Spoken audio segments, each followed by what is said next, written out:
মুসলমানের ঘরে জন্ম নিয়ে তুই বেঈমানের ভক্ত হবি কেন? কাফেরের ভক্ত হবি কেন বেটা? আল্লাহ আমাদেরকে বুঝ দান করে। এজন্য প্রিয় ভাই, এটা বুঝতে হবে। আজকে সময়ের ব্যবধানে, সময়ের প্রয়োজনে আগামীর সময়টা ঈমান আর কুফরের যুদ্ধের সময়। শুইনো ভাইয়া, সবাই মনে রাখেন, আগামীর সময় শুধু মুখের কথায় না, আগামীর সময় অস্ত্রের ঝনঝনানি আরো বাড়বে। বেঈমানও আস্ফালন বাড়াইছে, আলহামদুলিল্লাহ ঈমানদারের হিম্মতও বাড়ছে। বাস, হ্যাঁ, 3 সেকেন্ড লাগে নাই, 30 সেকেন্ড লাগে নাই, 3 ঘন্টা লাগে নাই, ভারতের বেঈমানদের যুদ্ধ বিমান শোয়া লাইছে। ঈমানদার প্রমাণ করে দিছে যে 1 চোখ আগাইলে 10 চোখ রাঙ্গায় শোয়া ফেলবে ইনশাআল্লাহ। এই জন্য এটা জরুরি দুদিকে, মুসলমানদের, আলেম ওলামাদের, ইসলাম ধর্মের দিকে, ওলামায়ে কেরামের দিকে মানুষের আগ্রহ বাড়ছে। এজন্য আমাদের বাংলাদেশেও এই ঘাপটি মাইরা যাচ্ছিল যেই সমস্ত মুনাফিক, যেই সমস্ত ওলামা বিদ্বেষী জালেম বেয়াদব, ওরা পর্যন্ত শেষ পর্যন্ত নিজেকে লুকাইয়ে রাখতে পারে নাই। কিশোরগঞ্জের এক বেয়াদব গত 2-3 দিন আগে বাংলাদেশের ওলামায়ে কেরামের যে নেতা নামের কলঙ্ক, চূড়ান্ত চরম বেয়াদব, ঘৃণ্য জঘন্য এক বেয়াদব, ওলামায়ে কেরামকে আমাদেরকে 500 টাকার মৌলবি আমরা নাকি। এত বড় বেয়াদব, বুড়ো হইয়া গেছে, অথচ বেয়াদবের কথা শুনলে মনে হয় সে কোনোদিন কোন আলেমে দিন তার মাথায় কোনোদিন হাত বুলায় নাই। এ বলছে যে আমাদের দেশের মা বোনদেরকে আবেদন করছে, তোমরা হুজুরদের বাচ্চা পেটে নিও না। কত বড় জানোয়ার! তোর বাপ মার বিয়ে যদি কোন আলেমে দিন না পড়াইতো তো তুই তোর মার গর্বে কেমনে আসতি বেকা? তুই তোর মার গর্বে আসতি কেমনে? তোর বাপ মার বিয়ে তোর কোন আব্বাই পড়াইছে? কোন না কোন আলেমে দিনই তো পড়াইছে। তুই এত বড় কথা বললি কেমনে? খবিস মানে আখবাস খবিস। সে খবিস বলে যে কোনো মা বোন যেন কোনো আলেমকে পেটে না ধরে, কোনো আলেমের বাচ্চা যেন পেটে না ধরে। সে আবেদন করছে বাংলাদেশ। আফসোসের ভাই, সে প্রমাণ করুক, ওই প্রমাণ করুক যে তার মা বাবার বিয়া কে পড়াইলো, তোর মা বাবার বিয়া কে পড়াইলো? রাস্তার কেউ পড়াইছে বেটা? কোনো না কোনো মসজিদের ইমাম সাহেব, কোনো না কোনো আলেমে দিনে তো পড়াইছে। তো ওই আলেমে দিন বিবাহ পড়ানোর কারণেই তো তোর মা বাবার বিবাহ সম্পর্ক বৈধ হইছে। তার বরকতে না তুই হলি। হে অনমোলা ছিল না, হে মৌলানা চেনে না। এজন্য ভাইয়া, এটা জরুরি বিষয়। আগামীর সময়ে ইনশাআল্লাহ ঈমান আর কুফরেরই মোকাবেলা হবে এবং শেষ পর্যন্ত মুমিন জিতবে ইনশাআল্লাহ। ইসলাম জিতবে, দিন জিতবে ইনশাআল্লাহ। এজন্য কিশোর, নওজোয়ান, বাবা সবাই মিলে আল্লাহর দিকে ফেরো, আল্লাহর দিকে। নিজেরে বরবাদ করো না, চরিত্রহীনদের খপ্পরে পড়ো না ভাইয়া, বেঈমানের মতো নিজেরে সাজাইও না। হাসরের ময়দানে এই অবস্থায় মৃত্যু হইলে হাসরের ময়দানে কেমনে দাঁড়াইবা? পাঞ্জাবি পরা, হ্যাঁ? তুমি মরে গেছো এমনি আর উঠবা পাঞ্জাবি পরা? হ্যাঁ, তুমি মরে গেছো দাড়ি ছাড়া, উঠবা একবারে দাড়িওয়ালা, হ্যাঁ? কথা তাইলে আপনি বুঝেন না? সারা রাত উলঙ্গ ছবি দেখে শরীর নাপাক করে যদি তুই বেটা আর রাত্রে যদি ভোর না হয়, কোনো অদৃশ্য বোমার আঘাতে যদি তুই উড়ে যাস, তাহসের ময়দানে কেমনে দাঁড়াইবা? তাহাজ্জুদের সেজদায়। আল্লাহ বুঝার তৌফিক দান করে। এটা আমাদের যেখানে যা হয় তার পিছনে তাদের হাত আছে। বিশৃঙ্খলা যেই কোনো ছোট বড় দেশে যত রকমের বিশৃঙ্খলা, এর মধ্যে তাদের নিন্দন আছে। এত সাংঘাত, এত ভয়ঙ্কর, জঘন্য। তো আমার বলার উদ্দেশ্য হলো তাদের এটা মন্দ দিক, কিন্তু তারা পরিশ্রম, বোঝেন না কথা, পরিশ্রমী। কিন্তু আমাদের হালাত হলো আমাদের অবস্থা হইল আমাদের সংখ্যাগরিষ্ঠ এবং মূল সন্তান যারা অর্থাৎ কিশোর যুবক, যেটা হলো মূল কর্মের টাইম, পরিশ্রমের টাইম, গড়ার টাইম, গায়ে গতরে খাটনের টাইম, এরা হইল সংখ্যাগরিষ্ঠ অকর্মণ্য অপদার্থ। এদের জীবনের কোনো লক্ষ্য নাই, উদ্দেশ্য নাই। একজন বাবা কষ্ট করে হয়তো বিদেশ করতেছে, এই একজন বাবার বিদেশের উপার্জনের উপরে সংসারের 6টা অপদার্থ মোবাইল টিপে আর খায় ঘুমায়, আর ওই বেচারার ঘাম বাইয়া বাইয়া খায়। এই হলো,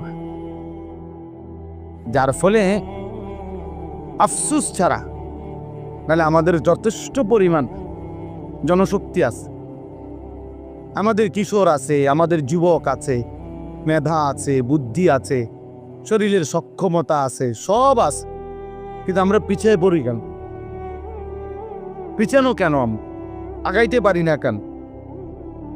কারণ আমাদের কর্মের উদ্দীপনা কম, মেহনতের জজবা কম, পরিশ্রমের মানসিকতা কম, অলসতা, অবহেলা, অকর্মণ্যতা, গাফলত, খামখেয়ালি, শাহওয়াত, লজ্জাস্থানের শাহওয়াতের সামনে, যৌন শাহওয়াতের সামনে আমাদের সারাক্ষণ ব্যস্ততা। আমাদের মূল অংশ, যে আমার কাছে একটা কিতাব আছে লিশাবাবি ফাকাত, শুধুই যুবকদের জন্য, একটা আরবি বই। তো এখানে লেখা আছে যে যুবক শুনো, তোমার বয়স হইল, তোমার হায়াত হইল বাইনা দুআফাইন। আল্লাহ তাআলা কোরআনুল কারীমের মধ্যে বলছে যুবকের বয়সটা হইল 2 দুর্বলতার মাঝের সম। অর্থাৎ যুবক তুমি, তোমার বয়সটার 2 পাশেই দুর্বলতা। এক পাশ হইল শিশুকাল, সেটাও দুর্বলতার সময়, আরেক পাশে হইল বৃদ্ধকাল, ওইটাও দুর্বলতার সময়। মাঝখানে সক্ষমতার সময়টাই হলো তোমারটা। কাজে কাজ করা, মেহনত করা, পরিশ্রম করা, এই সময়টাই হলো তোমার, এই দায়িত্বটাই তোমার। গড়া, সাজানো পৃথিবীকে, দিনকে, ধর্মকে, এটা তোমারই দায়িত্ব। কোরআন কারীমের মধ্যে আছে আল্লাহুল্লাযী খালাকাকুম মিন দুআফিন, সূরা রুমের মধ্যে আছে আল্লাহ তোমাদেরকে সৃষ্টি করেছেন দুর্বলতা, মানে দুর্বল অবস্থায়। দুআফ এই প্রথম মানে শিশুকাল। সুম্মা জাআলা মিন বাদি দুআফিন কুওয়াতান, অতঃপর আল্লাহ তাআলা তোমাদের সেই দুর্বলতার উপরে দিয়েছেন কুওয়াতান, শক্তি। ভাই আমার একটু অনুরোধ হলো, ছাত্র নিলে একবারে নেন, একটু পর একজন একজন করে উঠায়েন। আপনার ছাত্র উস্তাদের সদরবদর তো ভালো লাগতেছেন।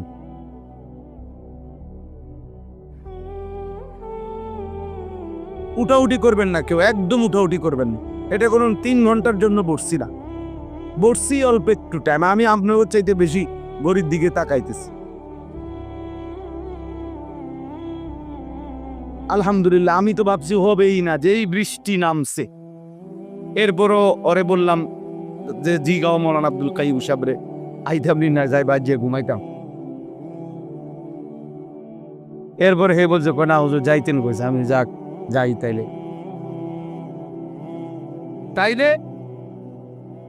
আল্লাহ তাআলা বলতেছেন সুম্মা জাআলা মিন বাদি দুআফিন কুওয়াতান, অতঃপর আল্লাহই তোমাদের সেই দুর্বলতার উপরে দিলেন কুওয়াতান, মানে কি শক্তি, তার মানে যৌবন। সুম্মা জাআলা মিন বাদি কুওয়াতিন দুআফান ওয়া শাইবা, এই যে পুনরায় আবার সেই শক্তিতে ফিরিয়ে দিলেন দুর্বলতা এবং বৃদ্ধ। তাহলে আশ-শাবাবু বাইনা দুআফাইন, যুবক হলো 2 দুর্বলতার, বাম এদিকেও তার দুর্বলতা, এদিকেও তার কি দুর্বল। যৌবন কালটাই কাল। এবার তুমি যদি পিছন দিকে ফেরো তাইলেও দুর্বলতা, যদি সামনে আগাও তাইলেও কি আসতেছে? তাহলে কাজ করার এখনই সময়, মেহনত করার এখনই সময়।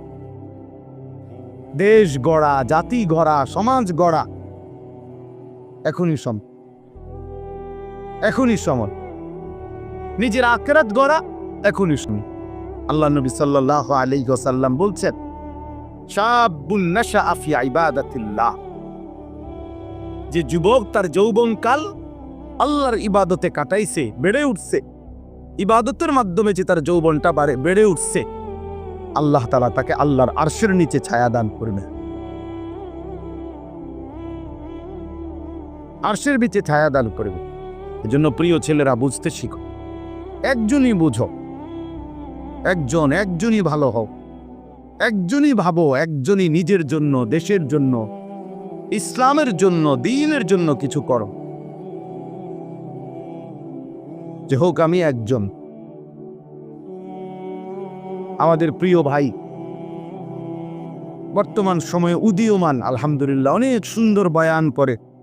আমগো পছন্দের আমার শায়েখ আরিফ বিল্লাহ হাকিমুন নফস আল্লামা মুফতি মুশতাকুন নবী কাসিমি, আমার শায়েখেরও পছন্দের হযরত মাওলানা মুফতি ইউসুফ বিন ইকবাল।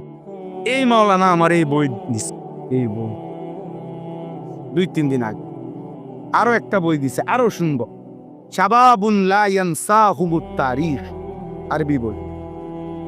ওই যুবকরা 1450 বছর ইসলামের ইতিহাসে, ওই যুবকগণ ইতিহাস যাদেরকে কখনোই বলে নাই।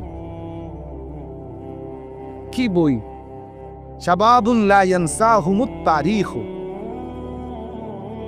সেই যুবকগণ মানে সাহাবীদের থেকে নিয়ে ধারাবাহিকভাবে অনেক নওজোয়ান, ওনাদের জীবনী, যাদেরকে ইতিহাস কখনোই কি করে নাই, বলে না। অর্থাৎ তারা তাদের যৌবনকালে এমন অমর কীর্তি, এমন অমর হিম্মতের বিষয় পৃথিবীতে উপস্থাপন করেছেন যে পৃথিবীবাসী যুগ যুগ ধরে, 1000 বছর ধরে তাদেরকে মনে রাখছে, স্মরণ করে। আল্লাহ তাআলা আমাদের এই প্রিয় মাওলানাকেও উত্তম বদলা দান কর। তো আমি বলতেছিলাম যে আমার কথার প্রসঙ্গ ছিল ওই মোবাইলের, এটা দেখা বিরক্ত লাগছে, দেখা বলছি। ফাজিমাতার দুনিয়া ছাত্র মাশাআল্লাহ দাঁড়াইয়া মোবাইলে এমনভাবে চাইতেছে, এটারে মানে বাড়াইতেছে, কমাইতেছে, খুব মনোযোগ। আমার মনে হয় না পড়া এত মনোযোগ দিয়া করে। এটা পাইয়া যে সে কি খুশি হয়েছে, যিনি তার হাতে এটা দিছেন উনি তার সবচেয়ে বড় এহসান করছে। এবং কে দিছে আমি তাও দেখছি। অনেক বড় কল্যাণ করছে ওই ছাত্রের, যে তাকে সবার সামনে বুঝাইছে যে তুমি কি সুন্দর মোবাইল উড়াইতে পার। আল্লাহ দুইজনকেই বুঝদান। তো আমি আপনাদের কাছে এটা বলতে চাই, আল্লাহ তাআলা বলছেন রব্বুকা ইয়াখলুকু মা ইয়াশাউ ওয়া ইয়াখতার। এটার আলোকে বলতেছিলাম যে আল্লাহ তাআলা এই আয়াতের মধ্যে বলছেন, যে আয়াত আমি পড়ছি, ইন্না ইদ্দাতাশ শুহুরি ইনদাল্লাহি 12 শাহরান, নিশ্চয়ই আল্লাহর নিকট মাসসমূহের গণনা 12। কত? তাহলে 12 মাস পৃথিবীতে, যে 12 মাসে বছর হবে, 12 মাসের হিসাবে চলবে, এটা কে নির্ধারণ করে দিছে? সময় আল্লাহ ঠিক করে দিছে। সময় আল্লাহ, সময় কার জন্য? বাবা এটা বুঝাও, এই এক কথা জীবনের জন্য যথেষ্ট, যে আমার হায়াত, আমার জীবন মানে আমার সময়, আমার সময় মানে আমার জীবন, জীবন মানেই সময়, সময় মানেই জীবন। জীবনের কদর করা মানে সময়ের কদর করা, সময়ের কদর করা মানে হায়াতের, জীবনের কদর। যেমন আমরা দুনিয়াতে দেখি অহরহ বয়স্ক মানুষ অসুস্থ হয়ে যায়, দুর্বল হয়ে যায়, তো তখন ওই মানুষটাই বলে, দোয়া করো আমার আর সময় নেই, আমার আর কি নাই, মানে হায়াত নেই। এই তো বুঝাইতে চায়, আমার আর সময় নাই মানে কি, আমার আর বেশি দিন বাঁচতাম। একেবারে মারাত্মক অ্যাক্সিডেন্ট অথবা মারাত্মক কোনো অসুস্থ ব্যক্তি এটা বলে, দোয়া করো আমার আর কি নাই, সময় নেই, আমি আর বেশিক্ষণ বাঁচবো, আমার আর হায়াত নাই। তাহলে জীবন মানে সময়, সময় মানেই জীবন। এজন্য হায়াতের কদর করা, সময়ের কদর করা, সময়কে বুঝা, সময়ের কদর উপলব্ধি করা অনেক বড় নিয়ামত, অনেক বড় নিয়াম, অনেক বড় নিয়ামত। ইমাম শাফি রহমতুল্লাহ আলাইহি বলছেন, আমি সারা জিন্দেগি বুজুর্গদের কাছ থেকে যা অর্জন করছি, সেই অর্জনের মধ্যে শ্রেষ্ঠ যে কথা আমি শিখছি, একজন বড় ইমাম মুজতাহিদ তিনি বলছেন, আমি আমার সারা জিন্দেগি এলেম শিখতে গিয়ে আল্লাহওয়ালাদের কাছ থেকে যা শিখছি, তার মধ্যে সবচেয়ে বড় যে কথাটা শিখছি সেটা হলো আল ওয়াক্তু সাইফুন, সময় হলো তরবারির মতো, ইনলাম তাকতাহু কাতাআকা, তুমি যদি সময়কে না কাটো সময় তোমাকে কেটে ফেলবে। অর্থ হইল, তুমি যদি তোমার সময়কে না ভাগ করো কাজের জন্য, নিজের জিন্দেগির জন্য, তাহলে সময় তোমারে কাটতে কাটতে পার হইয়া যাবে। আমাকে হিসাব করতে হবে, আমি 20 মিনিটে খানা খাইতে হইব, আমার টার্গেট আমি 3 ঘন্টা বিশ্রাম করবো, ঠিক 3 ঘন্টার ব্যবধান আমার উঠতে হইব। এর জন্য আমার মোবাইলে যত রকমের অ্যালার্ম দিতে হয় আমার দিতে হবে। আমার ফজরের নামাজের জামাত 4:45, তার কাজে 4:30 আমার কি করতে হইব, উঠতে হইব। এটা আমার হিসাব করতে হইব। কাজে আমার ঘুম সাফ হোক বা না সাফ হোক, টাইম কম থাকুক বা না থাকুক, আমাকে উঠতে হবে। আমি কালকে রাত্রে 3টায় ঘুমাইছি বরাবর, তা আমি আবার ফজরের নামাজের জামাত ধরছি 45-এর জামাত, তাইলে ঠিক আমার এটা হিসাব। আমার আপনার 3টা অ্যালার্ম বাজে, আমি যে বেশি দেরিতে ঘুমাই, আমার এই ছোট মোবাইল এইটাতে অ্যালার্ম বাজে, আমার বিবির মোবাইলটার মধ্যে অ্যালার্ম বাজে, আবার একটা আপনি গড়িওয়ালা খুব আওয়াজ, ভয়ঙ্কর আওয়াজ, ওইটাতে অ্যালার্ম বাজে, সব দিবা যাইয়া এফরুষ। কারণ যখন ঘুমাই তখন আর থাকে 1 ঘন্টা বাকি, কখনো 50 মিনিট সময় ঘুমাই, আবার এতক্ষণ বইও থাকতে পারি না। মানে এই 1টা ঘন্টা যে বসে থাকুন শরীরের পক্ষে, আর এত সারা রাত সারাদিন মেহনত করে গিয়া আর কুলাইতে পারি না। তাইলে কিন্তু আমাকে তো উঠতেই হবে, এটা আমার জিম্মাদার।